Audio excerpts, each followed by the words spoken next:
Et oui, donc on a nos invités là, de Carnage qui vont normalement arriver. S'ils ne sont pas là, au pire, c'est pas grave. Ça va, Cédric? Écoute, ça va, hein, comme un mercredi. Et toi, ça va bien? Écoute, ça va. Comme un mercredi aussi, j'ai envie de dire. Bon, comme ils sont pas là pour l'instant, en espérant qu'ils arrivent. Si vous nous écoutez à la radio, n'hésitez pas à arriver. Vous rentrez directement dans la radio pour participer à l'émission.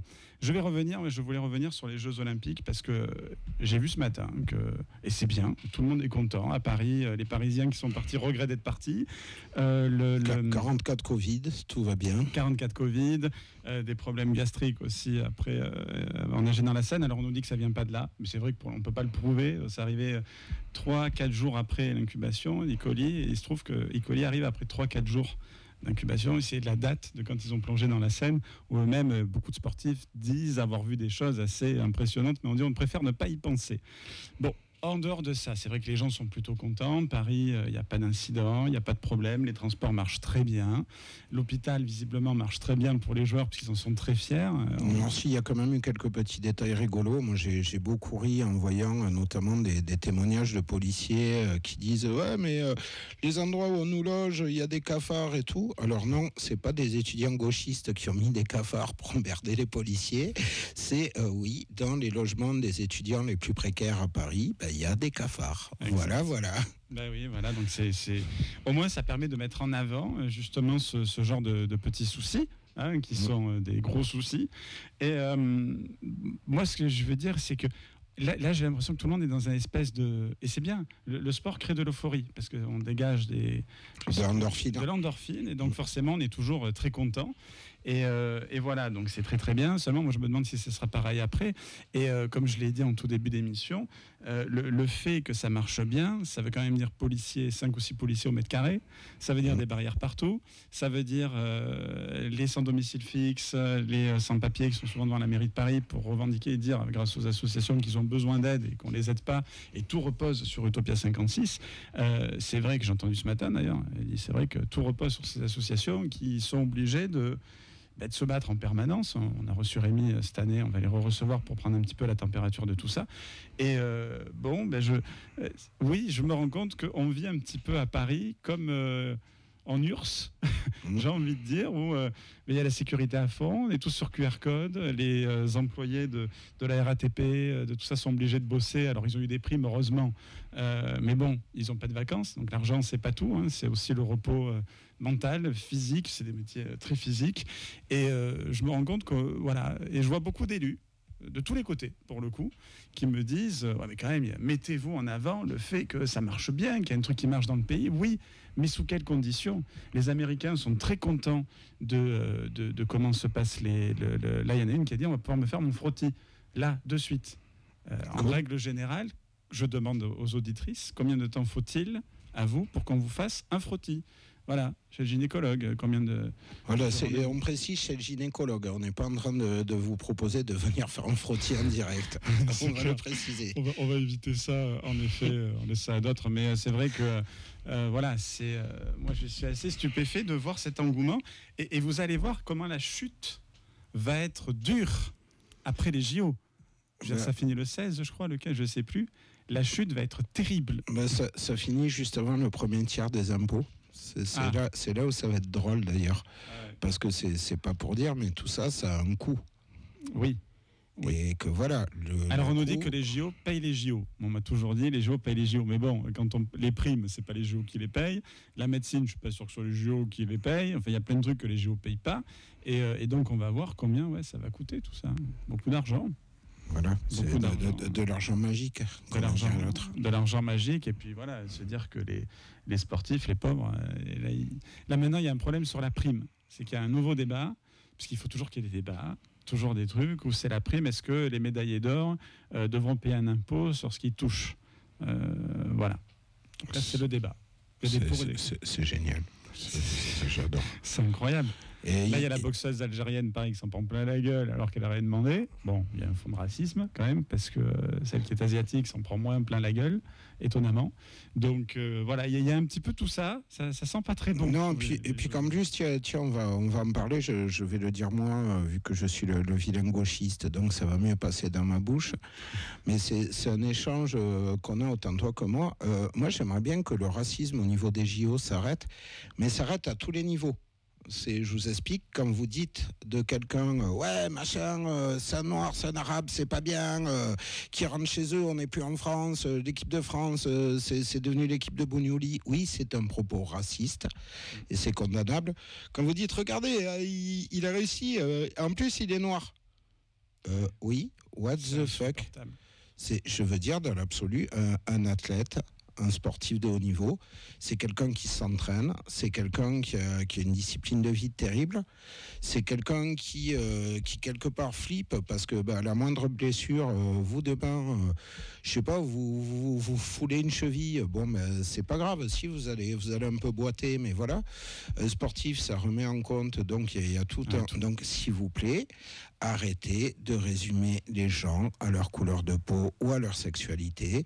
C'est tout aussi raciste et homophobe de dire vous avez vu, elle a gagné, en plus elle est lesbienne, ou alors il est gay, et de dire vous avez vu, il a gagné, en plus il est arabe ou il est noir. Ça veut dire quoi? Ça veut dire que normalement quand on est noir ou arabe, on n'est pas bon en sport?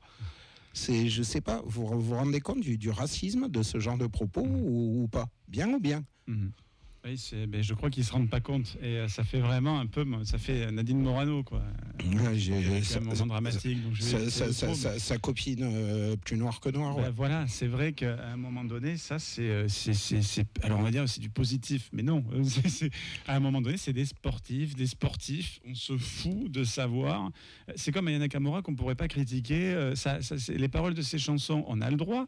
Mais comme on a le droit de... Enfin, moi, je critique aussi beaucoup David Guetta, qui joue avec 2 notes. Bon, là, visiblement, ça choque personne. Pourtant, David Guetta, c'est pas italien, Guetta. Non, j'en sais rien, mais à un moment donné... Oui, mais moi, je peux, tu me diras, je suis italien. Voilà, à la limite, j'ai le droit. Mais c'est vrai que c'est assez insupportable. Et là, moi, je vous le dis, il y a Emmanuel Macron, on dit que c'est pas le président qui a fait les JO, mais c'est lui qui en a l'usufruit, j'ai envie de dire, et qui là, il se félicite. Anne Hidalgo a dit fuck ce matin, elle parlait plus, puis là, elle a décidé de dire des mots... Elle se la joue un petit peu populaire, comme si le populaire disait toujours fuck les fachos, fuck l'extrême droite, fuck je sais plus quoi, tous ceux qui ont dit que ça marcherait pas. En démocratie, on a le droit de dire qu'on avait des doutes. Moi, effectivement, j'ai plus de doutes, ça marche, et je suis très content. Mais encore une fois, à quel prix ça marche? C'est-à-dire il y a 40 000 policiers, je sais plus. C'est un truc de dingue. Il y a des policiers partout.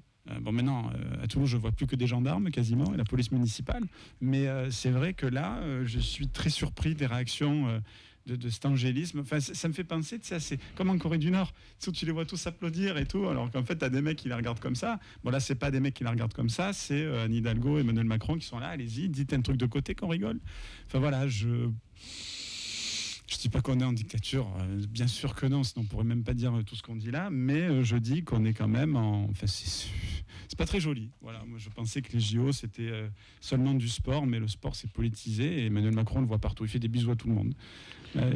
En plein Covid d'ailleurs, il faut faire attention, Monsieur le Président. De toute façon, si tu regardes, le sport, quelque part, est lié avec un côté très politique, quelque part. Moi, ça me fait mourir de rire et j'ai encore me faire des amis. Moi, en règle générale, par exemple, j'aime beaucoup le foot, mais j'aime les équipes qui jouent bien. Donc, je vais soutenir une équipe parce qu'elle joue bien. Je peux comprendre qu'on soutienne une équipe locale. Moi, par exemple, voilà, j'ai total respect pour l'US Luzenac-Pyrénées parce que voilà, j'ai grandi avec eux. L'entraîneur, le sectionneur Christophe Garcia que j'embrasse. S'il nous écoute, c'est un copain de collège à moi. Je comprends, mais cette espèce d'engouement, genre ouais, la France, mais on s'en fout. Il y a des très bons sportifs français. Il y en a des moins bons. On n'en a rien. C'est comme j'adore les gens qui te disent ouais, on a gagné. Comme dirait l'autre, je t'ai pas vu jouer. Bon, faut que je fasse réviser ma télé, quoi. C'est au bout d'un moment, non, c'est pas on a gagné. C'est toi, tu n'as pas joué. C'est pas toi qui a couru, c'est pas toi le royaliste qui a nagé Toulouse. Donc, faut arrêter de dire. Oui, parce qu'il y a là aussi, il y a une nouvelle polémique. On peut en parler. Celle-là, on peut en parler. Elle est drôle. Elle est très drôle. C'est qu'il y a le nageur, j'ai oublié son nom. Moi aussi. Voilà, alors, au début, il y avait. On va l'appeler Louis Croivet-Bâton. Lui, c'est génial. C'est que. Après, il a le droit, hein, mais c'est rigolo, je trouve. Parce que, voilà, quand c'est du sport à Paris, il faut surtout pas montrer qu'il y a des problèmes. Parce que, voilà, lui, au début, il avait sur son Twitter, il avait des fleurs de lys autour de son nom. C'est joli, une fleur de lys. Alors, il y en a qui disent parce que c'est le roi des bassins, ce qui est possible. Oui. Seulement, là, il a une émission avec Léa Salamé, qui est pas... Excuse-moi, j'ai une question. S'il avait mis une croix gammée, on aurait dit pourquoi. C'est parce que c'est ainsi, il fait fureur ou comment ça se passe? C'est ça. Non, mais voilà, et c'est assez rigolo. Ah, alors, il y a Carnage qui me tient au courant, mais je vais d'abord finir sur ça. C'est que... et ils vont pas venir, Carnage. J'ai un SMS. Il y a eu un problème. Voilà. Donc, il y a eu ça. Et là, il veut pas participer à l'émission de Léa Salamé. Parce qu'il dit, ce n'est pas dans mes valeurs. J'aimerais savoir, Léa Salamé, quelles sont les valeurs qui ne peuvent pas... Enfin, je veux dire, c'est une émission bienveillante, rigolarde, c'est vrai, qui se moque. Je veux dire, il y a l'humoriste qu'ils ont, le nouveau Laurent Baffy, j'ai oublié, qui a les cheveux longs, qui est génial. Enfin, voilà, il y a lui... ok, qui peut faire des vannes et tout ça, mais je vois pas quelle valeur défendre Léa Salamé qui pourrait faire en sorte qu'un sportif n'ait pas envie d'aller dans son émission, qui est quand même l'émission qui a percé ces 2 dernières années, je crois, qui est belle qu'à l'époque. Là, c'est Quel jeu, voilà, sur le service public, France Télévisions. Je vois pas où il y a le problème. Et donc, à part peut-être que c'est la femme à Monsieur Glucksmann ou que c'est Léa Salamé sur France Inter. Oui, mais après, franchement, on ne peut pas non plus accuser Léa Salamé d'être...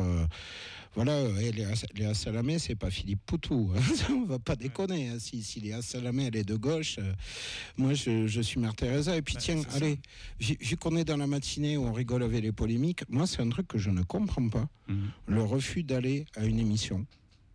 Quelle que soit l'émission, regarde, moi je suis un des premiers à tacler Pascal Praud, à dire que c'est l'ancien stagiaire téléfoot. Moi demain, je me fais inviter par Pascal Praud. Ben oui, j'ai y aller. Pas pour foutre le bordel, mais justement pour amener la polémique, pour amener la contradiction. Au bout d'un moment, c'est intéressant de se retrouver justement face à des gens qui n'ont pas les mêmes idées que vous et de pouvoir échanger, de pouvoir débattre, de pouvoir amener un autre regard. Bon, amener un regard royaliste, je ne sais pas si c'est bien, mais bon, après, tiens, on pourrait l'inviter sur Faut se le dire. Le nageur. Oui, on pourrait, oui. Ouais, on pourrait l'inviter dans Faut se le dire. Ça pourrait être drôle, on pourrait voir s'il colle avec les valeurs ou pas. Les valeurs, ça va être compliqué, ouais. Parce qu'il y a de tout, hein. Non, ouais. Faut se le dire. Voilà, donc c'est vrai que il y a des polémiques comme ça et voilà. On n'a pas encore de royaliste, on pourrait peut-être le prendre comme chroniqueur. On pourrait. Ça serait rigolo, hein, un petit royaliste. C'est peu cher, on l'accuse, ça se trouve pas du tout, ça se trouve les valeurs. Mais j'avoue que les fleurs de lys, je peux comprendre à la limite le côté roi du bassin, parce qu'il y en a qui ont utilisé ça. Bon, il les a changés récemment, parce que je suis allé voir, et c'était des dauphins maintenant. Voilà. C'est le dauphin, c'est intéressant aussi. Le dauphin, il y a quand même un symbole très royaliste sur le côté dauphin. En règle générale, quand un roi, son premier-né, celui qui est censé hériter derrière après la mort du roi, ça s'appelle un dauphin quand même. J'avais pas fait le rapprochement là, tu vois. Voilà, ça vient de me viendre comme ça et c'est. Après, il a le droit une fois de plus, mais je trouve rigolo qu'on essaye encore de cacher des trucs. Il faut que les JO, ce soit tout propre, tout beau. Et la preuve, c'est que les touristes sont très contents. Tout le monde est très content. Je les invite à venir en septembre. Voilà, vous venez l'été prochain à Paris. Voilà, venez, vous allez voir. C'est pas la carte postale. Moi, ce qui me dérange, c'est l'hypocrisie. Ce seraient des gens de droite. Ce serait Sarkozy, maire de Paris. J'ai envie de te dire, je comprends. C'est le jeu, ma bonne dame.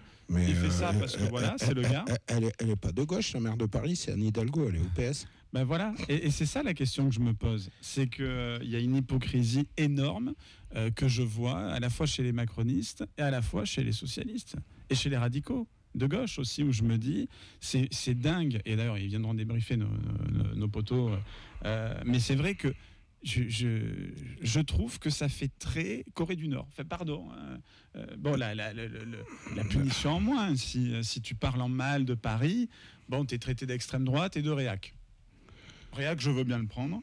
Mais extrême droite, parce qu'on critique un peu les JO de Paris ou qu'on s'est dit que ça allait pas fonctionner, il y avait tout qui pouvait montrer que ça n'allait pas fonctionner aussi. Je pensais pas qu'ils allaient mettre autant de policiers. Il y a un truc qui est rigolo, moi, qui m'avait beaucoup amusé, c'est que si tu te souviens bien, ça s'est même invité dans la campagne des législatives.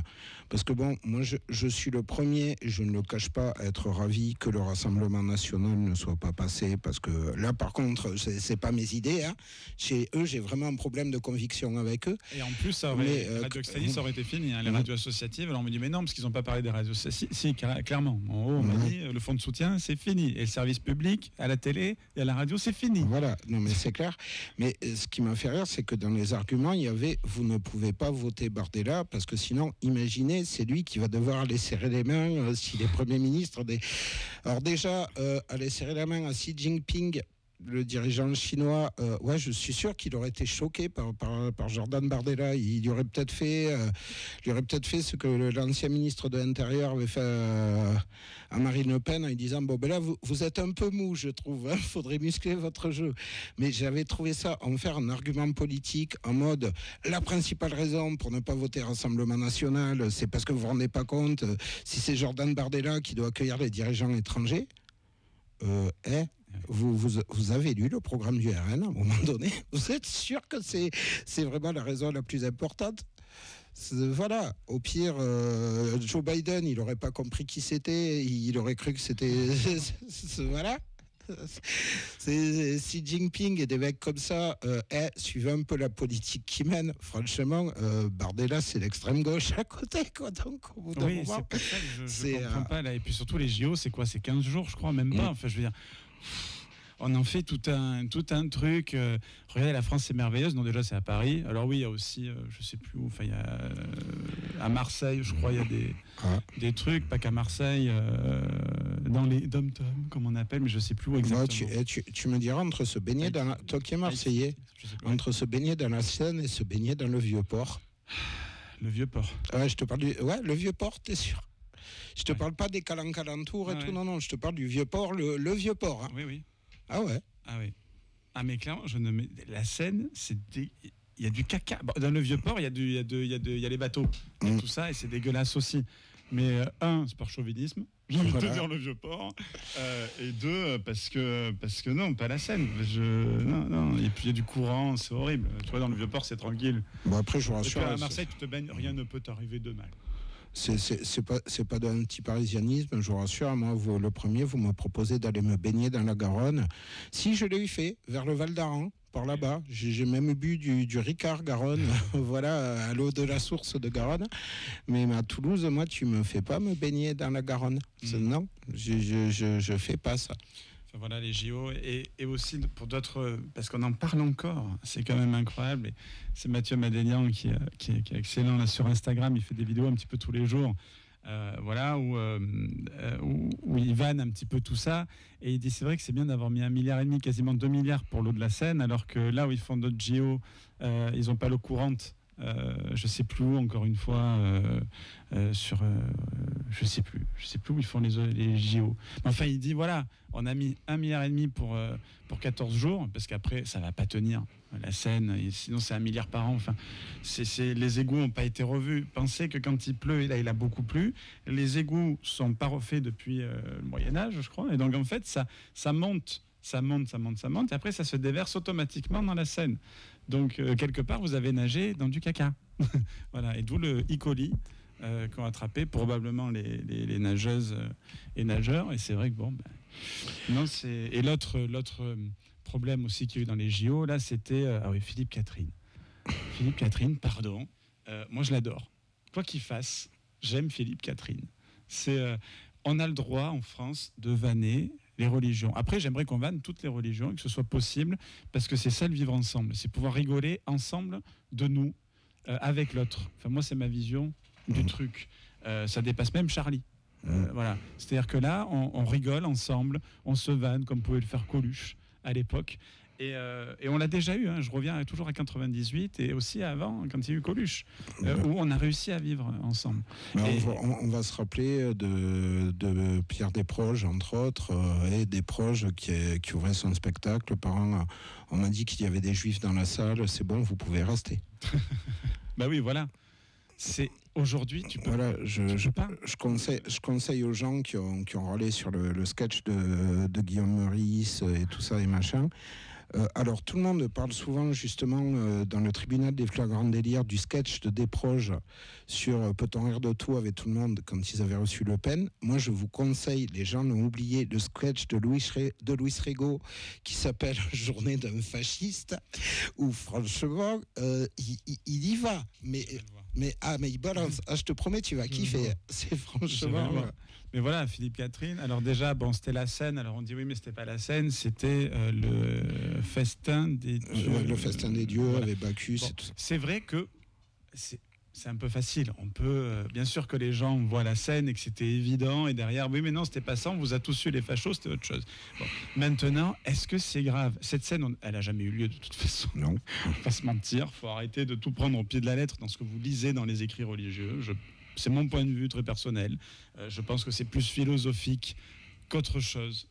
Notre Père qui êtes aux cieux, ma mère me l'a toujours dit, c'est ton cerveau qui est aux cieux, qui est le plus haut de toi-même. Et donc c'est lui à qui tu parles et qui te répond pour aller... Vous êtes bien sûr Radio Présence. Ah bah non, là justement, je pense pas qu'il dise ça sur Radio Présence, c'est vrai. Mais voilà, et... c'est français. Voilà, on salue d'ailleurs Radio Présence, très, très, très bons animateurs. Donc, son prénom m'échappe, notre collègue de Radio Présence, que je sais qui t'écoute et qui nous aime beaucoup. Je sais pas lequel. Son prénom me reviendra. Celui-là, ouais. Qui est venu dans Faut se le dire ou pas récemment? Non. Ah oui, je sais. Oui, qui nous aime beaucoup pour ensuite me dire voilà. Mais tu m'invites jamais dans tes émissions, c'est lui. Voilà, on le salue. On le salue. Voilà. Bien bas. Voilà, s'ils veulent aller nager dans la Seine, qu'ils n'hésitent pas. Ou dans le vieux port de Marseille, dans le vieux port, parce que j'ai beau être chauvin, marseillais, machin, tout ça, mais non, l'eau est dégueulasse. Hein. Une fois, j'ai vu un poulpe qui me regardait comme ça, ou une pieuvre, enfin un truc qui ressemblait en tout cas, et qui me disait « Sors-moi de là, j'ai le droit de vivre ». Mais voilà, c'est Philippe Catherine. Alors oui, pareil, il était nu et tout. Non, c'était une combinaison. Et puis, il était bleu. Je veux dire, c'est pas grave. Moi, Marie-Antoinette décapitée comme montre, c'est pas grave, c'est l'histoire de France. Enfin, à un moment donné, vous voulez qu'on parle de l'histoire de France et vous n'êtes pas content quand on en parle. C'est la vraie histoire, c'est comme ça. Oui, voilà. Mais il ne faut pas parler de tout dans l'histoire de France. Regarde, par exemple, tu veux parler de Philippe Pétain, il faut parler de Pétain de la guerre de 14, le héros de guerre. Il ne faut pas parler de Pétain après. Voilà. Voilà. C'est l'histoire, c'est un peu ce qui nous arrange, quoi, quelque part. Mais et là, voilà, la cérémonie, elle n'était pas pire. Je l'ai regardé du début à la fin. Tu sais, j'ai regardé comme on regarde Howard Stern. Je regardais en me disant, je vais regarder, voir où ils vont se planter, tu vois, et voir quel truc ils vont faire après. Et en fait, franchement, ça va. C'était pas... Enfin, ceux qui sont choqués, en réalité, je vous le dis tout de suite, ne le sont pas réellement. Hein. C'est politique, là aussi. C'est dire, regardez, ils ont fait ça, et puis ils vont pointer ça, alors qu'ils ne sont pas choqués du tout. Hein. Mais ils vont le mettre parce que si ça peut mettre des bâtons dans les roues des organisateurs qui, voilà, on pense ce qu'on veut. Moi, Hidalgo, je ne suis pas fan parce que moi, les Parisiens que je vois, que je connais, me disent c'est une catastrophe pour circuler, c'est pas possible et tout ça. Bon, mais en dehors de ça, c'est pas non plus une mauvaise personne. C'est pas des satanistes. Faut arrêter. Je vois quand même des trucs, c'est des satanistes. Ça, c'est le nouveau truc des complotistes. Mais les complots, on les aime. Les complots, on vous embrasse. On vous fait de gros bisous. Mais voilà, donc c'est JO. Moi, je dis juste que la sauce va redescendre très vite et ça va faire très bizarre, surtout qu'il va y avoir un nouveau Premier ministre. On sait qu'Emmanuel Macron ne va pas tabler là où le nouveau Front Populaire veut qu'il table, alors que c'est vrai qu'il devrait. Normalement, maintenant, on va voir ce qui va se passer et vous connaissez mon objectivité sur ça. Il est capable de tout. Hein. S'il faut, on va se retrouver avec Brigitte Macron comme Premier ministre. Ou Philippe Catherine. On ne sait pas. Anne Hidalgo. Anne Hidalgo, Première ministre. Je pense que ça va soulager les Parisiens. Le nageur royaliste toulousain. Exactement. Il peut tout faire. Joe Biden, Premier ministre. Oui, on peut tout faire. Voilà. En tout cas, je vais demander à Emmanuel Macron de bien revoir la cérémonie et de revoir le moment de Marie-Antoinette. Voilà, c'est important parce qu'il faut se rappeler l'histoire. Hein. Mais en même temps, tu dis ça sur la scène, mais en même temps, tu dis ça parce que tu es Marseillais. Parce que comment on fait pour envoyer chier à Marseille? On dit, va à Lourdes. Oui. Ça, c'est pas très catholique. C'est pas bien. Voilà, non, mais c'est pour ça, il faut que vous vous calmiez. On a le droit de critiquer, bien sûr, ceux qui n'ont pas aimé certains trucs. Moi, j'ai pas tout aimé, mais pas parce que j'ai détesté, mais juste parce que je n'étais pas fan. J'ai bien apprécié la presta d'Aya Nakamura. Et ce que je dis, quand on me dit, c'est bien, et puis d'un coup, je dis, après, je comprends pas non plus l'engouement. Le truc à fond, c'est très bien, mais il y a un engouement qui, là aussi, se ramène à, oui, mais parce qu'elle est.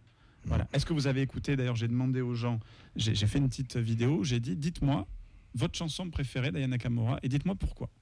Pas un assume répondre. Moi, je les connais, les paroles. Mais pas un assume répondre. Voilà. Il y en a une que j'aime bien. Mais les autres, il n'y en a pas un qui assume répondre parce qu'ils ne connaissent pas. Ils ne connaissent pas, ils aiment juste Aya Nakamura parce qu'ils sont, vous êtes des racistes. Voilà, je vous le dis, vous êtes des racistes. Vous essentialisez une personne. Voilà. Et ça, je trouve ça dégueulasse. C'est pas bien, c'est pas respecter Aya Nakamura, c'est pas respecter le monde de la culture, de la musique, et c'est pas respecter non plus les jeunes des quartiers, que de toujours aller leur lécher les bottes. Là, moi, je vois beaucoup, là, un député qui m'a pas répondu à mon message, je voulais l'inviter, après il est sur BFM toute la journée. Donc là aussi, il faut travailler, faut pas être à la télé toute la journée. Si c'est ce que vous voulez, comme Louis Boyard, briller toute la journée à la télé, continuez. Mais votre boulot, c'est député. Voilà, prenez exemple sur Monsieur Ruffin, par exemple. Voilà, lui se paye au SMIC, je le rappelle. Et puis il y a un truc aussi, c'est bien de crier au racisme, mais quand il y a un acte de racisme ordinaire dans la rue, parce que ça arrive, des gens, il y a des racistes dans ce pays, je ne dis pas tous les Français sont racistes, mais il y en a, mais combien il y a de gens quand il faut un acte raciste qui ont le nez planté dans leur portable ou qui se cachent sous la table du resto ou du café où ils sont. C'est pas le tout d'aller jouer à l'antifa sur Facebook. Soyez-le dans la vie, quoi. Et à la limite, si vous n'êtes pas très courageux pour vous battre, vous n'avez pas les capacités, que vous avez peur, venez aussi, il faut se le dire. Nous, on me tombe toujours dessus en me disant t'es illettré, tu sais rien. On a reçu tellement de gens différents sur ce plateau qui défendent de belles choses, de belles valeurs, que nous insulter l'émission de ça, c'est débile. Et puis il n'y a pas foncièrement justement que la notion de se battre. C'est, je vais vous dire, mettre sa main dans la gueule à un raciste. Alors je dois l'avouer, des fois c'est tentant, mais ça ne va pas le rendre moins raciste. Par contre, aller contrer ce genre de personnes par des paroles. C'est vachement intéressant parce qu'en règle générale, vous allez voir, on m'accusait de faire de la généralité, mais là, allez, je l'assume. En général, un raciste ou une raciste, il n'a pas vraiment beaucoup d'arguments. Non, il n'en a pas. Donc, ça, c'est facile à démonter, ces gens-là. C'est clair. Bon, on a fini sur les JO. Bon, mais Carnage ne viendra pas. C'est pas grave. Il y a eu un problème on m'a expliqué, il y a eu un problème de message. Voilà. C'est les vacances. Les gens sont en vacances. C'est comme ça. Voilà. Petit jingle et ensuite, on va revenir sur le faut se le dire qu'on a fait en extérieur vite fait. Ah oui, on va un petit peu débriefer parce que, comme tu le dis, il y a un avant et un après, je crois.